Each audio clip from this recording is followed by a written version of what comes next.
Hello everyone, आप देख रहे हैं पब्लिक गैराज। तो भाई मैंने करा ली है गाड़ी की सर्विस एंड आज इसके बारे में ना मैं एक पॉडकास्ट टाइप करने वाला हूँ। फादर के साथ बैठा हुआ हूँ और पापा ने ही पहले डिकॉर भी, जब बचपन में छोटे थे तो डिकॉर भी ली थी, स्ट्रॉम भी ली है और अब सफारी फेसलिफ्ट भी ली है। तो अपना एक्सपीरियंस तो मैंने अपने यूट्यूब पे सारा शेयर कर रखा है। आज पापा का एक्सपीरियंस पूछते हैं कि कैसा एक्सपीरियंस है अभी तक का, क्योंकि गाड़ी तो चलाई है मैंने भी 15,000, बट बीच में 3-4 हज़ार पापा ने भी चलाई है ये वाली।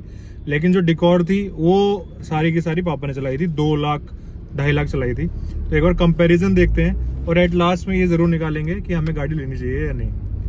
तो सबसे पहला क्वेश्चन तो मैं यही पूछूंगा पापा आपसे कि सब ये बोलते हैं कि 4x4 गाड़ी में होना चाहिए था, ऑप्शन देना चाहिए था, और ये फ्रंट व्हील ड्राइव है, रियर व्हील ड्राइव नहीं है। जो डिकॉर थी वो रियर व्हील ड्राइव थी और पेट्रोल का ऑप्शन। ये 3 लोगों की दिक्कतें हैं कि भाई ये क्यों नहीं दिया टाटा सफारी में, और डिकॉर में जो पहले आता था तो अभी क्यों नहीं आया। तो इसका क्या बोलना चाहोगे आप? आगे वेट ज्यादा होता है, इंजन का वेट ज्यादा होता है। अच्छा। हम सवारी अगर 2 होते हैं गाड़ी में तो वो भी वेट होता है। हाँ। तो जब हम कहीं थोड़ी सी ऊंचाई पर चढ़ते हैं तो गाड़ी स्लिप नहीं मारती फ्रंट व्हील ड्राइव की वजह से। फ्रंट व्हील के। तो फ्रंट व्हील जो है ज्यादा कामयाब हो रहे हैं अच्छा। बजाय जो है रियर इसके व्हील ड्राइव। लेकिन रियर व्हील ड्राइव में तो सुनने में ये आता है ना, पावर ज्यादा देती है गाड़ी, धक्का मारती है अपने आप को आगे। नहीं, ऐसा कुछ नहीं है। ऐसा कुछ नहीं है। ऐसा कुछ नहीं है। वो 2200 इंजन था। हाँ। इससे कम ताकत लगाता था। ये 2000 सीसी है, उससे ज्यादा ताकत लगाता है। अच्छा। लेकिन ऐसा जो मिथ है ये कि भाई फ्रंट व्हील ड्राइव और रियर व्हील ड्राइव में जो पावर रियर व्हील ड्राइव में मिलती है, ऐसा कुछ नहीं है। फ्रंट व्हील ड्राइव में भी उतनी पावर मिल जाती है। हाँ, उतनी पावर मिलती है। पापा एक क्वेश्चन ये बताओ कि जैसे 4x4 के लिए लोग रोते रहते हैं कि 4x4 नहीं मिला टाटा सफारी के अंदर, तो आपका क्या है इस चीज के लिए, आप क्या बोलना चाहोगे?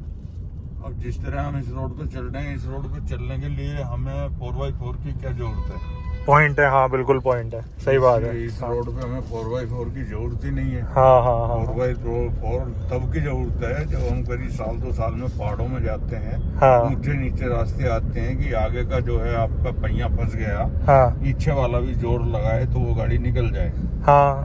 तब के लिए है। लेकिन मैं तो इसको बहुत रियर होता है। हाँ। कि भाई ऐसा जो है आपके सामने कब अब सारे इंडिया में, वर्ल्ड में हाँ। हर चीज का बदलाव हो रहा है, रोड जो है बदल रही है। हाँ। तो उसमें 4x4 की जरूरत ही नहीं है। हाँ, ये बात तो आप सही कह रहे हो कि ऐसे माहौल के लिए तो 4x4 की रिक्वायरमेंट ही नहीं है बिल्कुल भी।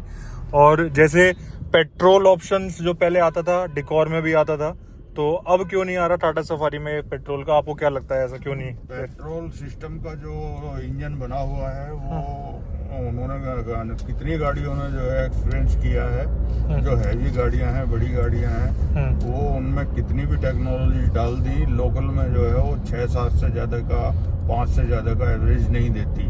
जबकि डीजल गाड़ियां जो है इनका इंजन 8, 9, 10 से ऊपर ही देता है लोकल में भी। तो भाई पॉइंट टू बी नोटेड, ये बात बिल्कुल फैक्ट है। बेशक महिंद्रा ने अपनी या थार ने पेट्रोल क्यों ना निकाल रखी हो, लोग लेते हैं, नो डाउट लोग लेते हैं। लेकिन भाई जब डीजल वेरिएंट उनको ऑप्शन दिया जाता है ना, तो हर कोई डीजल लेना प्रेफर करता है, क्योंकि भाई लोकल में गाड़ी एवरेज में मार लेती है।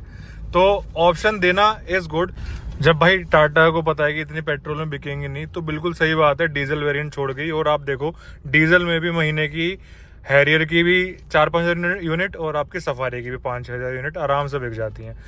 ठीक है, जब ऑप्शन नहीं दिया तो ये पॉइंट बिल्कुल वैल्यूएबल है। और आपको इसके अलावा पापा कुछ लगता है कि पेट्रोल क्यों नहीं दिया गया?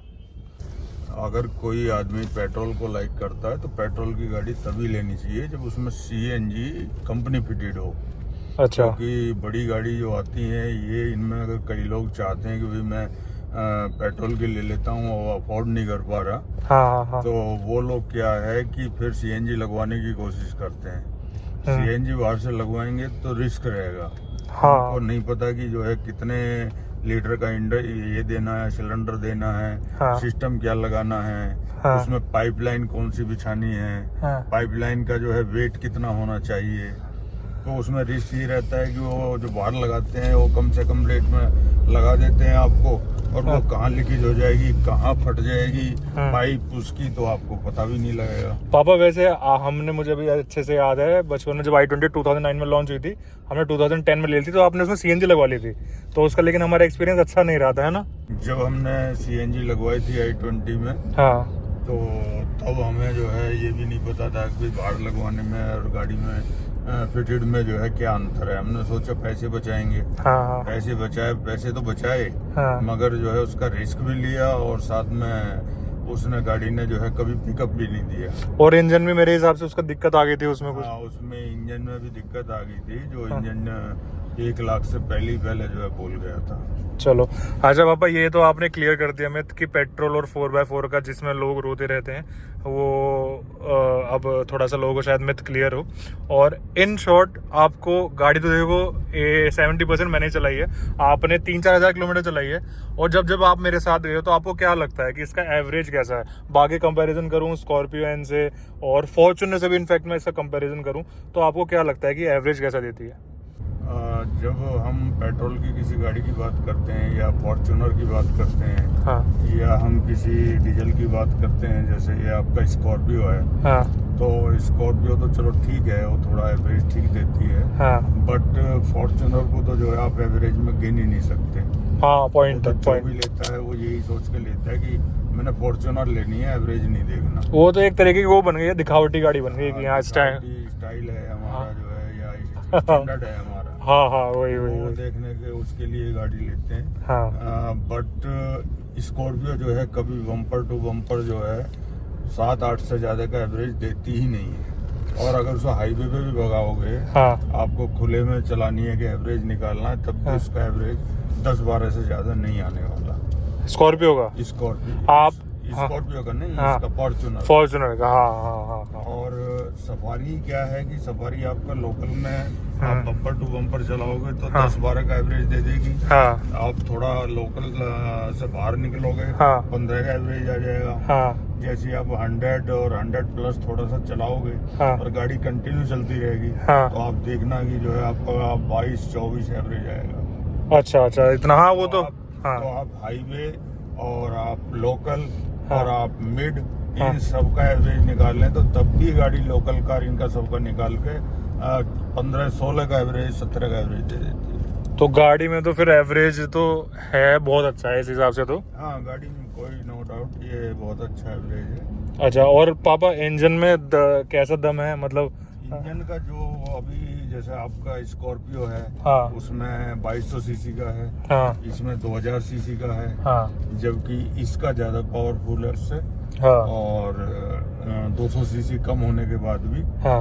और स्कॉर्पियो का जो है इसके बराबर और थोड़ा कम ही लगता है। अच्छा भाई, ये तो मेरा भी पॉइंट यही है कि स्कॉर्पियो मैंने चला रखी है डीजल वाली, स्टार्टिंग में तो 19-20 का ही फर्क लगता है कि इनिशियल में स्कॉर्पियो आगे निकल जाती है, जब फिर बाद में सफारी अपना टॉर्क निकालती है ना, तो भाई एक टाइम के बाद स्कॉर्पियो को भी ये पीछे कर देती है 100-110 की स्पीड के बाद। तो यस, इसका इंजन बड़ा दमदार आपको देखने को मिलता है। और पापा अब मेरा एक क्वेश्चन ये है, आपने गाड़ी, मैंने देखा आपने 130-40 तक खींची है ना, तो अभी सस्पेंशन जिस लेवल पे टाटा क्रिएट कर रहा है, मैं तो फैन हूँ। आपका क्या मानना है सस्पेंशन को लेके, पुरानी डिकॉर का भी और अब इस वाली का भी? तो ये तो देखा ही होगा कि मेरी पहली चॉइस जो है वो यही रहता है कि गाड़ी जब भी मैंने डिकॉर ली या स्ट्रॉम ली, हाँ, तो मैंने तेरे को भी सबसे ज्यादा यही सजेस्ट किया, हाँ, कि गाड़ी में आराम से बैठ के चलना है। हाँ, हाँ, हाँ, कहीं भी जो है झटके नहीं खाने। हाँ। तो गाड़ी जो है हमने सफारी की यही लेनी है, अपना पॉइंट सफारी है, गाड़ी लेनी है। बिल्कुल बिल्कुल पॉइंट है। और कुछ आपको ऐसा लगता है इसमें कि एक स्पीड पे भागने के बाद कहीं स्टीयरिंग वाइब्रेट कर रहा है या कुछ? जितनी इसकी टॉप स्पीड दी गई है, जहाँ तक ये भागती है 200 के लगभग, हाँ, तो वहाँ तो इसका पता ही नहीं चलता कि गाड़ी कितनी चल रही है। अगर आसपास कोई नहीं है हमारे, हाँ, सिंगल हम गाड़ी को अकेले चला रहे हैं, हाँ, कोई रिस्क नहीं ले रहे साइड का या कोई गाड़ी आ जाए, हाँ, तब देखते हैं चलाएंगे तो इसमें नो वाइब्रेशन, कोई वाइब्रेशन नहीं। मतलब फुल्ली आप सेटिस्फाइड हो इसके सस्पेंशन? अच्छा, और जो हमारा आपका ये जो हमारा pure plus S dark edition है, तो अब जिनका बजट है 20 से 25 लाख वाला, तो अब मैंने भी सर्विस ऐसे करा ली है। मैंने तो सर्विस की वैसे बता दिया लोगों को कितने में सर्विस हुई, कैसा एम्बियंस रहा। आपको क्या रिकमेंडेशन देना चाहोगे कि अगर टाटा सफारी ले रहे हो तो इन चीज़ों से आप सोच लेना कि आपको ऐसी चीज़ें दिक्कतें देखने को मिलेंगी, उसके बाद टाटा सफारी प्लान करना। आप क्या बोलना चाहोगे ऑडियंस? ये गाड़ी मैं इसलिए लाइक करता हूँ क्योंकि इस गाड़ी में आपका सस्पेंशन जो है वो जब तक भी चलता है, हाँ। कंपनी का जो है दिया हुआ, हाँ। तब तक बहुत अच्छा चलता है कि उसमें जो है ना आपका वाइब्रेशन आएगा, ना स्टीयरिंग हिलेगा, हाँ। ना आपको कहीं पे जो है रोड का पता लगेगा कि ऑफ रोडिंग चल रही है गाड़ी, हाँ। या आपकी जो है सिंपल रोड पे चल रही है। हाँ। बट इसका एक बार अगर सस्पेंशन हिल गया, हाँ। तो आपने अगर कहीं बाहर छिड़वा दी गाड़ी, हाँ। तो ये आपके काबू नहीं आने वाली। तो मुझे लग रहा है जो आप बाहर वाले रोड पे बैठे हुए हैं वो हर गाड़ी पे हाथ डाल देते हैं, हाँ। लेकिन उन्हें ये नहीं पता कि हाँ। टाटा सफारी का जो है सिस्टम अलग है। हाँ। वो आप कंपनी पे जाओगे प्रॉपर हाँ। डीलर के पास, तो उसी के पास इसका इलाज हो सकता है। बाहर इस गाड़ी तो बेकार कर देते हैं। मुझे तो पापा अच्छे से पता है, डिकोर का शायद हमने यही करा था, मतलब हमने जो करा था। और का जो है, जो गाड़ी ज्यादा चल गई थी, 2 लाख से ऊपर चल गई थी, 2.5 लाख चल गई थी, हाँ। तो गाड़ी 1-2 जगह बंद हुई, हाँ। सस्पेंशन उसका ज्यादा बोलने लगा, हाँ। तो कंपनी पे ज्यादा पैसे ले रहे थे, वो मेरे से मांग रहे थे जो मैंने बिल बनवाया था। हाँ। और जो मैंने बाहर दिखाया उसने कहा जी मैं तो इतने में कर दूंगा। हाँ। मैंने जैसे उसको गाड़ी हाथ में दी, हाँ। 2-3 बार उसके पास गई, हाँ। तीसरी बार गाड़ी नाइलाजी होगी। अच्छा। तीसरी बार जो है गाड़ी ने जवाब ही दे दिया कि अब मैं चलूंगी नहीं, जो है आप कितना ही जोर लगा लो। हाँ। हाँ। बाद में कंपनी लेके गया, कंपनी ने कहा जी ये तो इसमें सारा सिस्टम जो है जुगाड़ कर रखा है, हाँ। हाँ। ये सारा निकलवा के जो है इतना बिल आपका बनेगा। तो मैंने वो गाड़ी जो है फिर सेल कर दी। हम इंजन भी तो बनवाना पड़ गया था हमें, क्योंकि हमने बाहर से सर्विस कराने। इंजन बनवाना पड़ा था, लेकिन इंजन बनवाने के बाद कामयाब नहीं हुआ ना। हाँ, मतलब देखो बनवाया भी इसलिए था क्योंकि हम सर्विस सेंटर से नहीं, हमने बाहर से कराई वो थी। जरूरत नहीं थी, वो हाँ। बाहर वाले ने हमारे से बेवकूफ बना के हाँ। हाँ। कि हाँ। भाई अगर आप इसमें इंजन बनवा लोगे हाँ। तो गाड़ी का जो है पिकअप ये हो जाएगा, वो हो जाएगा, हाँ। सारी चीज इतने में हो जाएगी। हाँ। जैसे ही उसने इंजन खोला, हाँ। उसके खुद भी जो है काबू नहीं आया। हाँ। हाँ। हाँ। जैसे ही उसने इंजन खोला, उसने कहा जी 5000 धीरे धीरे चलाना। हाँ। मैंने 5000 धीरे धीरे चलाई। हाँ। हाँ। 5000 के बाद जैसे ही मैंने जो है लॉन्ग रूट पे जाना था, हाँ। हाँ। ऊना, हाँ। हिमाचल, हाँ। तो मैं दिल्ली से करीब 100 किलोमीटर जा रहा था, तो तभी जो है गाड़ी का पूरा इंजन एकदम बंद हो गया। ब्लास्ट हो गया। अच्छा जी। ब्लास्ट मीन्स कि साइलेंसर से आग निकलने लगी, ये सब होने के बाद। मतलब इन शॉर्ट उसमें टाटा के फॉल्ट नहीं था, उसमें हमारे ही था कहीं ना हमारा कहीं। ही जो है फॉल्ट था कि हमने हाँ। बाहर क्यों दिखाई गाड़ी। उसके बाद ही पापा एक बात है, ये जिगरे वाली बात है कि हमने ये सब होने के बाद ही जब भी टाटा ब्रांड लिया। लेकिन देखो यार, ये मैं आपको एक बात बताऊं, टाटा ब्रांड भी इसलिए हमने लिया क्योंकि मैंने आपको हर वीडियो में बताता हूँ, हमने पापा ने मेरे 2.5 लाख तक गाड़ी चला रखी है, तो ये एक्सपीरियंस पापा को पता है कि टाटा की सर्विसेज कैसी हैं, टाटा की गाड़ियाँ चलती कैसी हैं। पेट्रोल का मुझे बहुत वैल्यूएबल और एडमायरेबल पॉइंट लगा कि यार ऑब्वियसली जब तुम्हें एवरेज नहीं देगी गाड़ी तो उसका लेना ही क्या है। 10 साल वाला फैक्टर एक बार हटाओ, और आजकल तो भाई लोग इतना पैसा कमा रहे हैं, हर 6-7 साल में गाड़ी चेंज कर देते हैं, वो भी मैंने ज़्यादा ही साल बता दिए। तो इन छोटी छोटी चीज़ों को मत आप पॉइंट को किसी को नोटिसेबल बनाओ इतना, या नोटेबल बनाओ कि यार ये गाड़ी इतनी बेकार है, ऐसा कुछ भी नहीं है। टाटा सफारी बहुत अच्छा प्रोडक्ट है। और एट लास्ट पापा आप रिकमेंड करना चाहोगे या और रिकमेंड भी करोगे तो जो लेगा गाड़ी वो क्या स्टार्टिंग में दिक्कत फेस कर सकता है? थोड़ा ये अपना जो है, जो आजकल सिस्टम है ये वाले कंप्यूटराइज कर दिया गया है, हाँ। हाँ। तो इसमें थोड़ी बहुत जो है दिक्कत आ सकती है कि भाई कभी लाइट जल रही है, हाँ। सर्विस की दिखा रही है, हाँ। तो आप रीसेट करा लो, जाएगा और रीसेट हो जाएगी। और फिट एंड फिनिश आपको कैसे लगती है? फिट एंड तो वो तो एक्सीलेंट है, उसमें कोई ऐसी वो है ही नहीं। हाँ। इस रेट में जो है कौन सी गाड़ी आपको इतनी बड़ी मिल जाएगी, इतने हाँ। फीचर की मिल जाएगी, अच्छा। ऐसी नहीं मिलेगी। अच्छा अच्छा, तो मतलब आप फिट एंड फिनिश वगैरह सबसे खुश हो आप? हाँ, इसका रेट सबसे पहले तो रेट देखो ना आपकी, हाँ। रेट कितना जो है वैल्यूएबल है। हाँ हाँ, और इतनी बड़ी गाड़ी प्लस सनरूफ के साथ और 5 स्टार सेफ्टी रेटिंग। सबसे ज्यादा तो यही जो है पॉइंट नोट करना चाहिए कि हम अपने परिवार को लेके जा रहे हैं तो सेफ्टी के साथ जा रहे हैं। बिल्कुल सब। तो आप आओ फुल्ली ये कहना चाह रहे हो कि 20 से 25 लाख का बजट है तो ये गाड़ी ले लो, चाहे आपका स्कॉर्पियो एन आती है, इसमें XUV700 आती है, टाटा सफारी आती है। पर्सनली मेरा ये मानना है इस जैसी इस प्राइस में अभी तक की सुंदर गाड़ी तो कोई मुझे लगती नहीं रोड प्रेजेंस में। कार नहीं अभी तक तो नहीं है, लेकिन मैं तो ये चाहूंगा कोई और थोड़ा सा बजट बढ़ा सकता है तो 6 सीटर ले तो ज्यादा अच्छा है। सफारी का, हाँ सफारी का जो है 6 सीटर ले ले, हाँ तो वो इतना कंफर्ट है कि आप अगर जा रहे हैं कहीं लॉन्ग रूट पे और 4 आदमी हैं, हाँ, 4 मेंबर हैं, हाँ, तो वो इतने इजीली जो है 1000-2000 के सफर को आराम से मेंटेन कर लेंगे।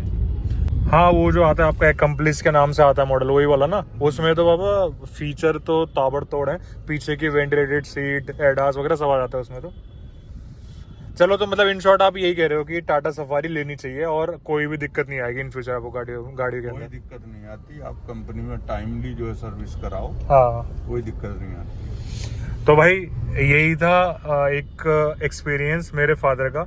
देखो, मैंने अपना एक्सपीरियंस डाल रखा है यूट्यूब पे, बहुत सारी चीज़ें डाल रखी हैं, आप वहाँ पे जाके इसको सर्च कर सकते हो। काफ़ी लोग मुझसे पूछते रहते हैं कि यार गाड़ी में 4x4 का दिक्कत थी, पेट्रोल की दिक्कत थी और एक फॉरवर्ड व्हील ड्राइव की दिक्कत थी, वो पापा ने क्लियर करा।